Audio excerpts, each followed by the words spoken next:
Human index, quality of life లాంటి విషయాల్లో అట్టడుగులు ఉండే మన దేశం ఓ విషయంలో మాత్రం ప్రపంచంలోనే 2వ స్థానం సాధించిందని మీకు తెలుసా?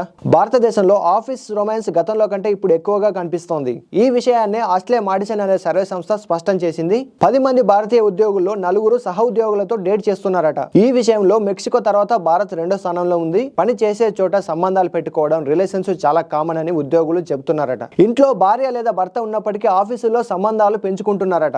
వివాహేతర సంబంధాల్లో కాంచీపురం, ఢిల్లీ మొదటి 2 స్థానాల్లో ఉండగా హైదరాబాద్ 18వ స్థానంలో ఉంది. ఇలా వివాహేతర సంబంధాలు పెట్టుకోవడానికి కూడా కారణాలు ఉన్నాయట.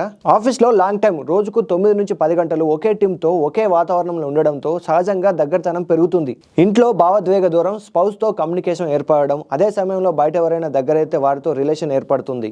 డిజిటల్ డేటింగ్ ప్రభావం, డేటింగ్ యాప్స్, సోషల్ మీడియా సంబంధాలను ప్రభావితం చేస్తుండడం. గ్లీడెన్ సర్వే ప్రకారం 35% మంది భారతీయులు ఓపెన్ రిలేషన్ లో ఉన్నట్లు చెప్పారు. ఇక 41% మంది తమ జీవిత భాగస్వామి అనుమతిస్తే ఓపెన్ రిలేషన్స్ కి ఒప్పుకుంటామని చెబుతున్నారు. ఇక మరో సర్వే ప్రకారం ఇల్లీగల్ ఎఫైర్స్ రిస్క్ అని దూరం ఉంటున్న వాళ్ళు కూడా ఉన్నారు. 29% మహిళలు, 27% మంది పురుషులు ఆఫీస్ రిలేషన్స్ వల్ల కెరీర్ రిస్క్ లో పడుతుందని దూరంగా ఉంటున్నారట. 18 నుంచి 24 ఏళ్లలో యువత 34% మంది వర్క్ ప్లేసెస్ లో రిలేషన్స్ కి దూరంగా ఉంటున్నారట. మరి మీరేమనుకుంటున్నారు? ఆఫీస్ ప్లేసెస్ లో మన దేశంలో రొమాన్స్ పెరగడం పట్ల మీ అభిప్రాయం ఏంటి? ఖచ్చితంగా కమెంట్ చేయండి. ఈ వీడియో నచ్చితే ఒక్క లైక్ కొట్టండి. ఇలాంటి ఇంట్రెస్టింగ్ స్టోరీస్ కోసం మా ఛానల్ ని సబ్స్క్రైబ్ చేయండి.